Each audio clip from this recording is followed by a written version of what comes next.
జగన్మోహన్ రెడ్డి గారు ఏదో రకంగా ఎలక్షన్లు గెలవాలనే తాపత్రయంతో ఎంత డబ్బైనా వెదజల్లడానికి ఆయన సిద్ధంగా ఉన్నాడు.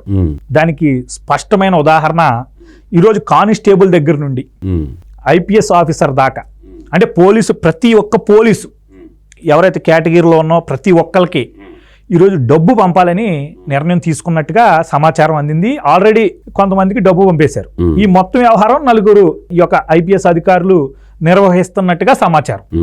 అయితే జగన్మోహన్ రెడ్డి గారు కొనడానికి ట్రై చేయండి, ఒకవేళ మనకి లొంగకపోతే వాళ్ళకి ఏం కావాలో అడిగి ఎంతైనా పర్లేదు ఇచ్చి పాడేయండి అని చెప్తున్నట్టుగా సమాచారం.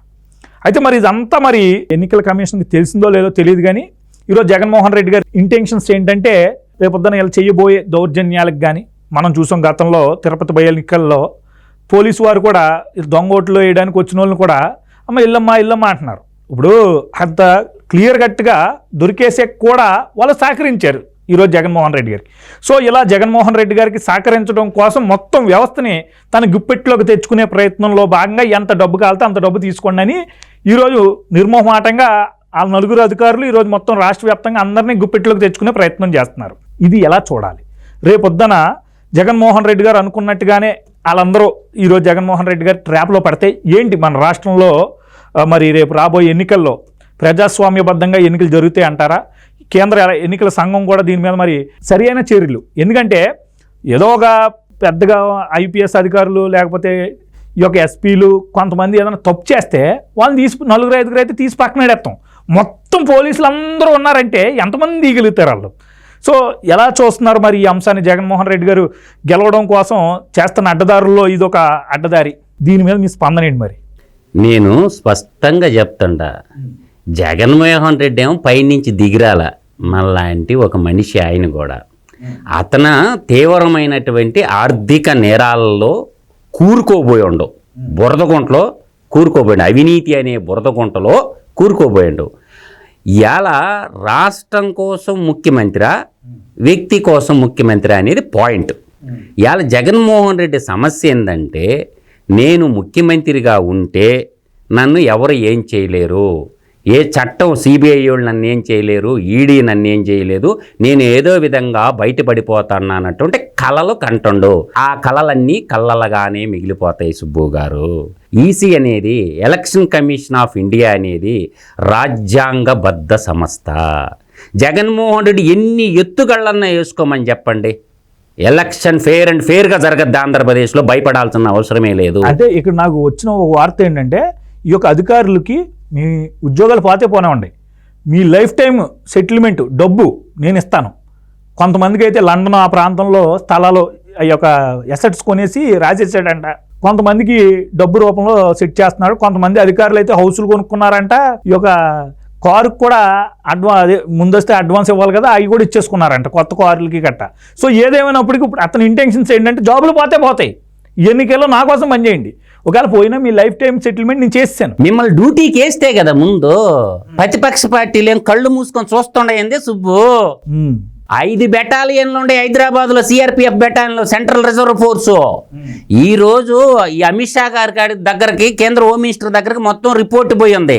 ఇవాళ చేయాల్సింది ప్రతిపక్ష పార్టీలు, అన్ని పార్టీలు, ప్రతిపక్ష పార్టీలు ఇంక్లూడింగ్ కాంగ్రెస్ పార్టీతో సహా వామపక్ష పార్టీలు, బలమైన Telugu Desam party, Janasena party, Bharatiya Janata party, Andhra Pradesh రాష్ట్ర శాఖ, రాష్ట్ర పోలీసులు జగన్కి బానిసల్లాగా తయారయ్యారు. వీళ్ళని ఎలక్షన్ విధుల్లో మొత్తాన్ని తప్పించేసి హైదరాబాద్లో 5 రిజర్వ్ బెటాలియన్ ఉంది, తమిళనాడులో 3 బెటాలియన్లు ఉన్నాయి. ఈ బెటాలియన్ను సిఆర్పిఎఫ్ అంటారు, సెంట్రల్ రిజర్వ్ పోలీస్ బెటాలియన్స్ ఉన్నాయి. బలగాలకేం తక్కువ లేదు. మొత్తం వీళ్ళ ఎన్నికల విధుల నుంచి ఈ జనరల్ పోలీసు వాళ్ళు మొత్తాన్ని తప్పించేసి, ఇంక్లూడింగ్ డీజీపీతో సహా మొత్తాన్ని తెప్పించేసి సెంట్రల్ రిజర్వ్ పోలీస్ బలగాలు పెట్టి ఎలక్షన్ చేపించింది అనుకో ప్రధానమంత్రి మోడీ గారు. పాసిబులా? ఇంపాసిబులా? Everything is possible. అప్పుడు ఏం చేస్తారు? ఎస్పీలు, కానిస్టేబుల్ చెక్క భజన చేసుకుంటారా? వాళ్ళకి ఇచ్చిన డబ్బులన్నీ ఏమవుతాయి? అంటే ఇప్పుడు ఇక్కడ చేయాల్సింది, ప్రతిపక్ష పార్టీలు అంటే ప్రజల పక్షం వహించే పార్టీలు, వీళ్ళు ఏం చేయాలంటే ఇమిడియట్లుగా సెంట్రల్ ఎలక్షన్ కమిషన్కి ఏకోన్ముఖంగా అన్ని పార్టీలు ఉత్తరాలు కానీ రాసి వాళ్ళ పార్టీ లెటర్ యాడ్ల మీద ఇటువంటి ఘోరమైన చర్యకి సివిల్ పోలీసులు పాల్పడుతున్నారు కాబట్టి ఎస్పీలు కావచ్చు, డిఎస్పీలు కావచ్చు, సిఐలు కావచ్చు, ఎస్ఐలు కావచ్చు, కానిస్టేబుల్ కావచ్చు, వీళ్ళందరినీ ఈ ఎలక్షన్ నుంచి పక్కకు తప్పించి సిఆర్పిఎఫ్ బలగాలతోటి ఎలక్షన్ జరిపించడమని ఏకోన్ముఖ తీర్మానం చేయమనండి. వీళ్ళు మొత్తాన్ని ఎన్నికల విధుల నుంచి తప్పించేసి సెంట్రల్ రిజర్వ్ పోలీసులు దిగతాయో లేదో ఆ అవకాశం కాన్స్టిట్యూషన్లో ఉంది. ఓకే, దాన్ని ఎందుకు వినియోగించుకోరు ప్రతిపక్ష పార్టీలు? ఎందుకు భయపడుతున్నారు ఒక వ్యక్తికి? ఈయన రోలెక్స్ సినిమాలో లాగా ఒక మాఫియా లీడరా ఏందా ఏమన్నా జగన్మోహన్ రెడ్డి? కేజీఎఫ్ సినిమాలో ఏమన్నా ఒక మాఫియా డాన్ అనుకుంటున్నా ఏందా? ఏమన్నా జగన్మోహన్ రెడ్డి మించిన తోపులు ఎవరు లేరు అనుకుంటారా ఏందా భారతదేశంలో? అందువల్ల నేను అనేది ఒకటి, ఇవాళ జగన్మోహన్ రెడ్డి పోలీస్ వ్యవస్థను వాడుతుండు, తర్వాత రెడ్డి సంఘాన్ని వాడుతున్నాడు, జగన్మోహన్ రెడ్డి చర్చి పాస్టర్లను వాడుతున్నాడు, బీజేపీని బూచుగా చూపించి ముస్లింలను వాడుతున్నాడు. ఇవన్నీ జరుగుతున్న మాట వాస్తవమే. ఇవాళ నువ్వు నీతిగా పనిచేసి ఉంటే డబ్బులు ఎందుకు పంచాల్సి వస్తుంది? నువ్వు నీతిగా పనిచేసి ఉంటే డబ్బులు ఎందుకు పంచాలా? నువ్వు నిజాయితీపరుడమైనటువంటి ముఖ్యమంత్రి అయితే ఏం చేయాలా? నేను మీకు సేవ చేస్తున్నాను, ఒక సేవకుడిగా నేనున్నాను కాబట్టి నేను చేసిన పనులు ఏం చెప్పాడు? తన ప్రచార సిద్ధం సభల్లో ఏం చెప్పాడు? మీకు మేలు జరిగి ఉంటే నాకు ఓటేయండి, లేకపోతే ఓటేయద్దని అడుగుతా. అదే మాట మీద నిలబడు జగన్మోహన్ రెడ్డి. డబ్బులు ఎందుకు పంచుతాడు? చీరలు కూడా పంచుతాను, కిట్లు ఎందుకు పెడుతుండు? ఇలా చూడండి, జర్నలిస్టులు పిలిచేది, నా మిత్రులు చాలా మంది జర్నలిస్టులు ఉంటారు, జర్నలిస్టులు పిలిచేది దాంట్లో 10,000 రూపాయలు కట్ట పెట్టేది, బాక్స్ ఇచ్చేది. వాలంటీర్లు పిలిపించేది, దాంట్లో డబ్బులు పెట్టేది, ఒక బ్యాగ్ ఇచ్చేది. ఎందుకు ఇంత భయపడుతున్నావు? ముఖ్యమంత్రి అంటే రాయలసీమ రీజన్లో పుట్టినటువంటి మహోన్నతమైనటువంటి ఒక వ్యక్తి గురించి చెప్తాను. తరిమిళ్ళ నాగిరెడ్డి గారు తనకున్న యావదాస్తిని ప్రజలకి దానం చేసేసి పేదలకు ఇచ్చేసి, వాళ్ళ మేనమామే నీలవన్ సంజీవ్ రెడ్డి ఆంధ్రప్రదేశ్ ఉమ్మడి రాష్ట్రానికి మొట్టమొదటి ముఖ్యమంత్రి. పోరా, మనం పాత బూడిది కూడా ఎత్తుకోబాలేము ఈ భూమండలం మీద. ఇన్ని 100 ఎకరాలు పెట్టుకుని ఏం చేసుకుంటే పేదలకు పనిచేసి అసెంబ్లీకి రిజైన్ చేసేసి నక్సలైట్లోకి వెళ్ళిపోయిండు తరిమిళ్ళ నాగిరెడ్డి గారు. అంటే ప్రజల సంపదను లూటీ చేయడం 1970లో అని చెప్పాడు. తాకట్లో భారతదేశం అని పుస్తకమే రాశాడు, అందరు చదువుకోండి. తరిమిళ్ళ నాగిరెడ్డి గారు చేసిండు. రెడ్డి అంటే ఆయన. ఉయ్యాలవాడి నరసింహారెడ్డి స్వతంత్రం కోసం పోరాడాడు, రెడ్డి అంటే ఆయన. తర్వాత సర్ సిఆర్ రెడ్డి విద్యా ప్రదాత, రెడ్డి అంటే ఆయన. అటువంటి వాళ్ళని రెడ్లుగా పోగొడుకోవాలి. కానీ అంతెందుకు ఈ మధ్యకాలంలో ఒక వ్యక్తి గురించి చెప్తాను. సన్నపు రెడ్డి పద వెంకట వెరుకుల రెడ్డి, మా పెద్దకంటి రెడ్డి. ఎవరు? ఎస్బీవై రెడ్డి గారు. ఆయన చనిపోయిన తర్వాత ఆయన ఎంటెక్ చదువుకొని రైతు బాంధుడుగా మిగిలిపోయిండు. రైతులకు ఫ్రీగా బోర్లు వేసి ఇచ్చిండు, రూపాయికి రొట్టి పెట్టిండు. జగన్మోహన్ రెడ్డి ఏ రోజున ఒక్క రైతుకు ఫ్రీగా బోర్ వేసి ఇచ్చిండు ఆయన సొంత నిధులతో. టిఫిన్ కూడా ఎట్లేదు లేవాడికి. ప్రజల సొమ్ము నాకేయటమే తప్ప ప్రజల భూములు లాకేయటం, గనులు లాకేయటం, రాజకీయాన్ని అడ్డం పెట్టుకొని 1000 కోట్ల సామ్రాజ్యాన్ని నిర్మించుకోవటం తప్ప జగన్మోహన్ రెడ్డికి ఒక ట్రస్ట్ పెట్టి నన్ను 10 మంది పిల్లలను చదివించిందా? ఎన్టీ రామారావు ట్రస్ట్ పెట్టాడు, ఎన్టీఆర్ ట్రస్ట్. ఎంతమంది పిల్లలకి, తల్లిదండ్రులు లేని బిడ్డలకి ఎంతమందికి ఉన్నత విద్యార్థులు దిద్ది ఎలా ఫారెన్లో, జపాన్, జర్మనీ, అమెరికా, ప్రపంచమంతా ఎన్టీఆర్ స్కూల్లో చదువుకున్నట్టు మెమోరియల్ స్కూల్లో చదువుకున్న పిల్లలు లేరా? ఎన్టీఆర్ ట్రస్ట్ పెట్టి ఏదన్నా ఎక్కడన్నా బ్లడ్ దానం చేసిండా? ఇలా తలసేమ వ్యాధిగ్రస్తులకి ఎంతమందికి అర్ధరాత్రి అపరాధి వచ్చినా ఎన్టీఆర్ ట్రస్ట్ బ్లడ్ దానం చేస్తుంది కదా. తెలుగుదేశం పార్టీకి ఎన్ని సంక్షేమ కార్యక్రమాలు స్వచ్ఛందంగా చేస్తుంది ఎన్టీ రామారావు గారి కూతురు భువనేశ్వరి గారు. ఈరోజు నేను అనేది ఏంటంటే అరాచక ఆంధ్రప్రదేశ్గా మార్చి రౌడీజం చేసి ఆయన సిద్ధం సభల్లో చొక్క ఇటు తీసి మడత పెట్టండి అన్నాడు. అంటే అర్థమైంది, మీరు ఏమైనా చేయండి, మడత పెట్టండి, మీరు ఏమన్నా చేయండి, నేను చూసుకుంటా. ఏంది నువ్వు చూసేది? ఏంది నువ్వు చేసేది? ఏం చేస్తావు? ఎంతమందిని చంపుతావు? 6 కోట్ల మంది ఆంధ్రుల్లో 4,8,00,000 మంది ఓటర్లుగా ఉన్నారు. ఎంతమందిని చంపుతాడు జగన్మోహన్ రెడ్డి? 10 మందిని చంపుతాడా? 100 మందిని చంపుతాడా? 1000 మందిని చంపుతాడా? పుట్టుకొస్తుంటారు సీమల దండులాగా. కార్గిల్ యుద్ధంలో, కార్గిల్ వార్ జరిగేటప్పుడు మా తమ్ముడు కూడా పాల్గొన్నాడు కార్గిల్ యుద్ధంలో.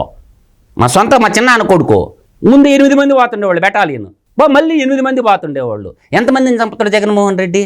కాబట్టి ఈ చంపుకోవడాలు, మనుషుల్ని భయపెట్టడాలు గతించిపోయింది. ప్రజాస్వామ్యంలో అవి ఏమి చెల్లవు సుబ్బు గారు.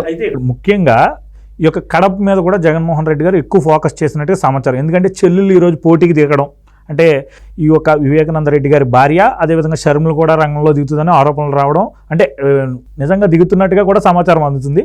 ఏదేమైనప్పటికీ అక్కడ పూర్తి వ్యతిరేకత. జగన్మోహన్ రెడ్డి గారు గతంలో సంపూర్ణమైనటువంటి మద్దతు ఇచ్చినటువంటి అక్కడ ప్రజానీకం ఇప్పుడు వ్యతిరేకంగా తయారయ్యారు.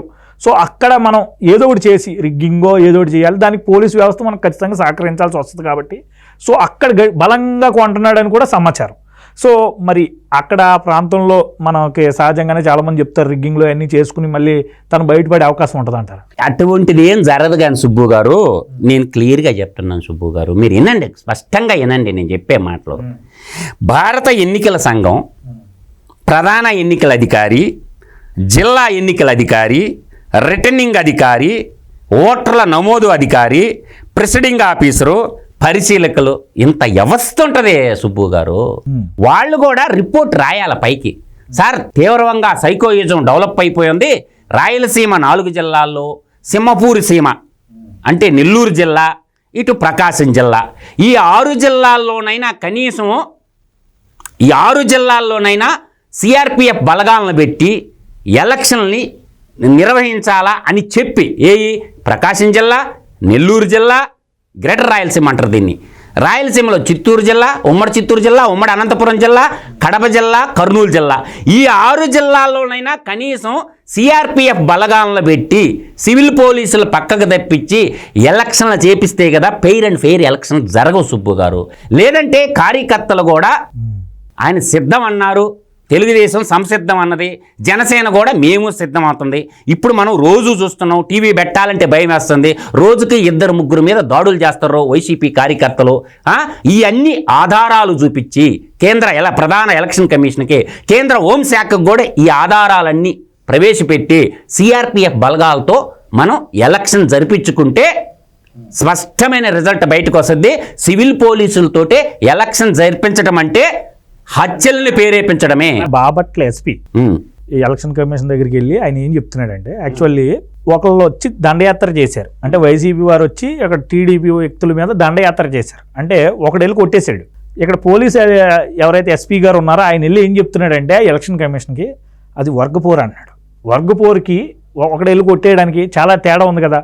వర్గపోరు అంటే దొమ్మిలో కొట్టుకుపోద్ది, మరి ఒకడే వెళ్ళి దాడి చేసేసి అక్కడేమో రిపోర్ట్స్ ఏమో ఇద్దరికి ఘర్షణ జరిగింది ఇవన్నీ చెప్తే మరి కేంద్ర ఎన్నికల సంఘానికైనా తెలియదు కదా ఎలాంటి విషయాలు. ఈ పోలీస్ వ్యవస్థని అలా వాడుకుంటున్నాడు కదా మరి జగన్మోహన్. వాడుకోలేదని నువ్వు ఎందుకు అనుకుంటావు సుబ్బు? సెంట్రల్ టీడీపీ ఆఫీస్ మీద ఒక 4 వ్యక్తులు వచ్చి, ఆయన మంత్రిగా ఉన్నాడు ఒక ఆయన, ఒక గౌడు, దేవినేని అవినాష్, లేళ్ళ అప్పిరెడ్డి, అందరికి తెలిసిందేగా. డీజీపీ ఆఫీస్ వెనకపక్క సెంట్రల్ ఆఫీస్ మీద మోకబడి 250 మంది మోకబడి వాళ్ళ ఇష్టం వచ్చినట్టు కొడితే కేసు రిజిస్టర్ చేయలేదు. అప్పుడున్న డీజీపీ సెవాగ్ గారు ఆవేశంలో ఏదో చేశారులండి అని కేసు రిజిస్టర్ చేయలేదు సుబ్బు గారు. నిన్న ఏపీపీఎస్సీకి సంబంధించి ఇప్పుడు ఆయన చైర్మన్గా ఏదో ఉన్నాడు కదా, అప్పుడు కూడా అవకతవకల మీద కూడా కోర్టుకి వెళ్తాడంట. ఈయన వెళ్తామేంటి అర్థం. వాళ్ళ నెత్తి మీద 4 సింహాల టోపీగే సిగ్గుపడుతుంది. 4 సింహాలు కనిపించిన 4వ సింహమే పోలీసుడు అంటారు. కాకి కద్దరు ఒకటి అయిపోయింది. నీకు జగన్మోహన్ రెడ్డి ఆహార్యం చూసావా? కింద కాకి ప్యాంట్ ఉంటుంది, పైన తెల్ల చొక్కా వేస్తాడు, సగం పోలీసు సగం రాజకీయ నాయకుడు. చూసావా కాకి ప్యాంటు? సేమ్ జూనియర్ జగన్ ఉంటాడు, ఎవరా అనంతబాబు, వాడు కూడా కాకి ప్యాంట్ వేస్తాడు, తెల్ల చొక్కా వేస్తాడు. వాడిని మన్యం ప్రాంతంలో జూనియర్ జగన్ అని పిలుస్తాడు. వాడు ఒక మనిషిని అడ్డంగా చంపేసి డోర్ డెలివరీ చేస్తే పోలీసు వాళ్ళు ఛార్జ్ షీట్ ఎట్ట రాయాలా? వాడిని జైలు నుంచి బయటికి రాకుండా రాయాలిగా.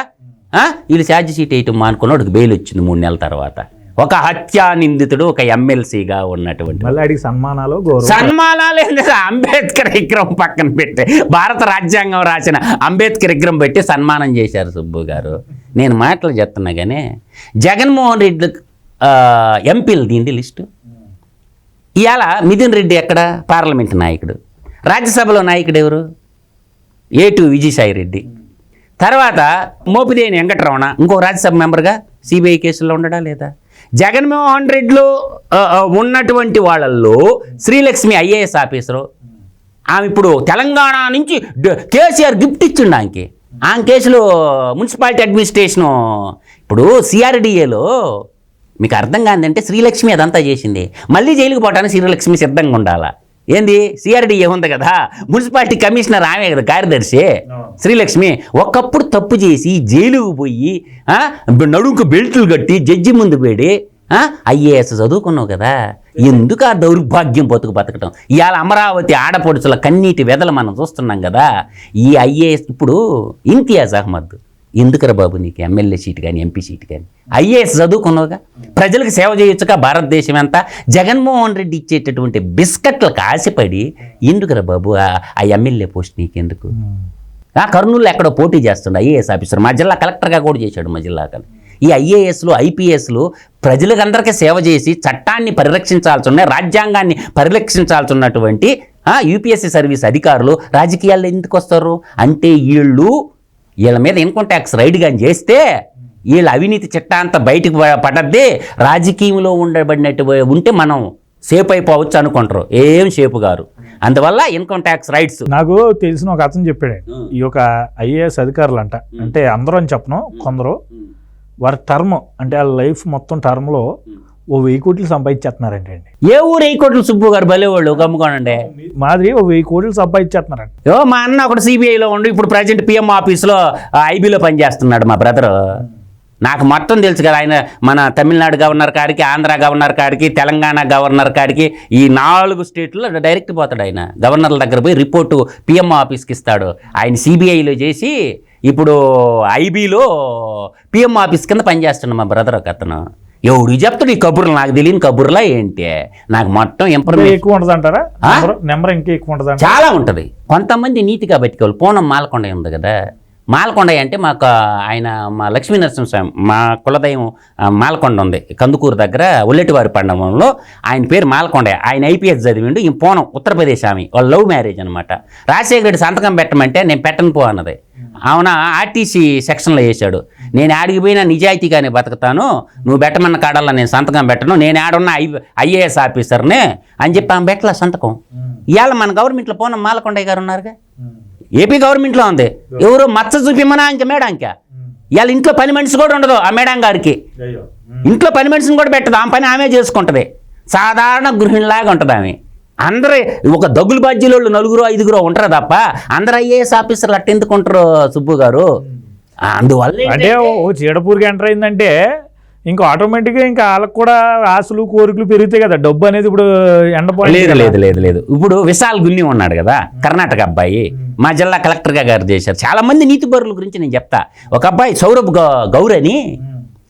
గౌర్ అని నెల్లూరు జిల్లా కలెక్టర్గా పనిచేసినప్పుడు నేను ఒక పిల్లోడు చదువుకుంటుంటే, సార్ అబ్బాయి బాగా ఫస్ట్ క్లాస్ స్టూడెంట్ సార్, అబ్బాయికి ఎడ్యుకేషన్ చట్టం ప్రకారం లోన్ ఇవ్వమంటే ఒక పేపర్ రాసి ఇచ్చిండు. ఏది మన బ్యాంకులు ఉంటాయి కదా, లీడ్ బ్యాంకులు అంటారు అన్నమాట. ఆమెన పోయితే ఆ బ్యాంక్ వాడు ఎత్తుకొని వాడు కాలు మీద పెట్టి ఇట్టని ఆయన పెడితే ఇస్తావా అన్నాడు. ఆమె నేరుగా పోయి మళ్ళీ కలెక్టర్ కాడికి ఆటో వేసుకొని కలెక్టర్ దగ్గరికి బాదం పారా అని చెప్పి పోయినావు. సౌరభ్ గౌర్ ఇప్పుడు శ్రీకాకుళం ఎక్కడో చేస్తున్నాడు, బహుశా ఎక్కడికో పోయిండు. అప్పుడు కొత్తగా వచ్చాడనమాట. సార్ నీ సంతకం జల్లదంట సార్ అన్న. ఏమన్నాను? నీ సంతకం జల్లదంట సార్ అని పెట్టిన టేబుల్ మీద. మధును పక్కన కూర్చోన్నాడు. ఫోన్ చేసి 5 నిమిషాలు నువ్వు నా ముందు ఉండాలన్నాడు. 5 నిమిషాలు. ఇందాక పిల్లలు ఇష్టేమన్నావు నువ్వు చెప్పు అన్నాడు. నేను చెప్పిన సార్ ఈయనే సార్ నీ సంతకం చల్లదని చెప్పాను సార్, ఆయన చెప్తే డబ్బులు ఇవ్వాలా అన్నాడు సార్ అన్నాడు. అన్నవా లేదా అన్నాడు. గజ కానీ కింద పాస్ గార్చేసిండు. అరే మీ బాబు గారిని ముల్లిస్తుండవేంద్రా? విద్యా హక్కు చట్టం కింద కేంద్ర ప్రభుత్వం నాబార్డుకి ఇస్తావు, నువ్వు మధ్యలో బ్రోకర్ ఎవరా అంతేరా? నువ్వు బ్రోకర్ పని చేసుకుంటావు, నీకు కమిషన్ ఇస్తుండవు. నేను లెటర్ యాజ్ జిల్లా మేజిస్ట్రేట్గా నేను ఇచ్చినాక నువ్వు ఇవ్వాలరా లోన్ అన్నాడు. 8 లక్షల రూపాయలు శాంక్షన్ చేయించుండు. అంటే అధికారులు, పై అధికారుల దృష్టికి మనం తీసుకుపోగలిగితే సమస్యని సొల్యూషన్ అయిపోద్ది సుబ్బు గారు. అంటే నేను ఎందుకు అలా అనాల్సి వచ్చిందంటే, ఇప్పుడు గౌతమ్ సవాంగ్ తెలుగుదేశం హయాంలో విజయవాడ కమిషనర్గా ఏదో మొత్తానికి ఆయన పోస్టు తీసుకున్నాడో, చాలా సిన్సియర్ ఆఫీసర్ అని అందరికీ ఆయన మీద ఒక అభిప్రాయం ఉండేది. ఇప్పుడు ఉందా? ఎందుకుంటుంది? బానిస సంఖ్య. ఇప్పుడు మీకు సుబ్బు అర్థం కావట్లా. ఇది మనం మహాత్మా బాపురావు జ్యోతి పూలే గురించి గులాంగిరి అని నవల చదివాడు. ఎప్పుడైనా చదువుకున్నా కూడా గులాంగిరి ఆ రోజుల్లో రాసిండు. గులాములు ఎలా ఉంటారని. మానిశ్రీ కానిశ్రాము ఒక 11 రాసిండు. ఏంటి తెలుసదా? చెంచా యుగం. ఏందే చెంచా యుగం అని ఒక నవల రాసిండు. వీళ్ళు గులాంగిర్లు చెంచాలుగా మిగిలిపోతారు అంతే తప్ప ఏం కాదు. అందువల్ల నేను ఎంత ఉండేది ఫైనల్గా చెప్తుండా, ఏపీఎండిసి వెంకటరెడ్డి ఏపీఎండిసిలో 400 మంది కాంట్రాక్ట్ బేస్ ఎంప్లాయీలు సృష్టించబడండి పెద్దిరెడ్డి రామచంద్రారెడ్డి గారు. మొత్తం చిత్తూరు జిల్లాలో ఏపీఎండిసిలో కాంటాక్ట్ బేస్డ్ పోస్టులు నెలకు 70,000 జీతం తీసుకుంటున్న వాళ్ళు 80% చిత్తూరు జిల్లా వాళ్ళు, 10% కడప జిల్లా వాళ్ళు. రాష్ట్రం మొత్తం మీద ఉండాల్సినటువంటి ఎంప్లాయీస్ 80% చిత్తూరు జిల్లా వాళ్ళే, 10% కడప జిల్లా వాళ్ళు, మిగతా 10% రాష్ట్రం అంతా. ఏపీఎండిసి స్కామ్ కూడా త్వరలో బయటకు వస్తుంది. పెద్దిరెడ్డి రామచంద్రారెడ్డి, పెద్దిరెడ్డి మిథున్ రెడ్డి ఎవరికైతే రాసి ఇచ్చారో ఇంటర్మీడియట్ చదువుకున్న వాళ్ళకి కూడా అబ్బా గోకి పెట్టారు ఏపీఎండిసి స్కామ్లో. చూసుకోండి, కావాలండి నేను చెప్పిన లిస్ట్ తీసుకోండి సుబ్బు గారు. ఏపీఎండిసి కూడా పెద్ద కుంభకోణం. ఆడ కూడా వెంకటరెడ్డే, మన వెంకటరెడ్డి ఆ గనులను తాకట్టు పెట్టి మొన్న డబ్బులు తెచ్చిచ్చిండు జగన్ 7,000 కోట్లు. గనులు శాఖ లెక్కర్లను తాకట్టు పెట్టి డబ్బులు తెచ్చిచ్చిండు ఒక ఆయన, ఒక రెడ్డి. గనులు తాకట్టు పెట్టి ఒక రెడ్డి 7,000 కోట్లు తెచ్చిచ్చిండు. భవనాలు తాకట్టు పెడుతున్నారు, సచివాలయం తాకట్టు పెట్టి ఐఏఎస్ ఆఫీసర్లు డబ్బులు తెచ్చిచ్చారు. ఏమైపోతుంది అది ఇంకే వెలుగులోకి రాని విషయాలు ఇంకెన్నో. అవి గవర్నమెంట్ మారితే కేసీఆర్ ఎట్టొచ్చినాయి చిట్టా, Revanth Reddy control audit general దింపి మొత్తం చిట్టా లాగిండు కదా. దేశంలోనే ధనిక రాష్ట్రం అన్నాడు కేసీఆర్. రేవంత్ రెడ్డి చిట్టా పెడితే 7 లక్షల కోట్ల అప్పులు, కాంట్రాక్టర్ల అప్పులు 1,00,000 కోట్లు, మొత్తం 8 లక్షల కోట్ల అప్పులు గొప్పగా చేసి పెట్టిండు. జగన్మోహన్ రెడ్డి ఇంచుమించుకు డబల్ చేసి ఉంటాడు తెలంగాణ మీద డబల్ చేసి ఉంటాడు. కాబట్టి గవర్నమెంట్ మారితే తప్ప ఈ మొత్తం బయటికి రావు సుబ్బు గారు. అందువల్ల విఘ్నులైన తెలుగు ఓటర్లందరూ రే నాయన ఆలోచించి ఓటేంట్రా స్వామి. ఒక్కసారి మీ అమ్మ కాళ్ళకు దండాలు పెట్టుకొని అన్నపూర్ణ లాంటి ఆంధ్రప్రదేశ్ అప్పులు కుప్పగా మిగిలిపోయింది. కాబట్టి విఘ్నతతో మన అమ్మని ఏ విధంగా అయితే పూజిస్తామో అదేవిధంగా అన్నపూర్ణ లాంటి ఆంధ్రప్రదేశ్ రాష్ట్రాన్ని కాపాడండిరా. ఓటనే ఆయుధం మీ చేతిలో ఉంది. జగన్మోహన్ రెడ్డి ఎన్ని వేల కోట్లు పంచుకున్నా, ఎంతమంది సైన్యాన్ని దింపినా ఓటనే మరణాయుధం మీ చేతిలో ఉంది. ఈ జగనాసుర పాలనకి అంతం బలకమని మాత్రం ధర్మాన్ని గెలిపించండి, సత్యం వైపు నిలబడండి. సత్యమేవ జయితే లోకా సమస్త సుఖినో భవంతు అన్నారే కానీ ధర్మాన్ని గెలిపించమని ఓటున్న ప్రతి ఒక్కరిని వేడుకుంటున్నాను. జై హింద్.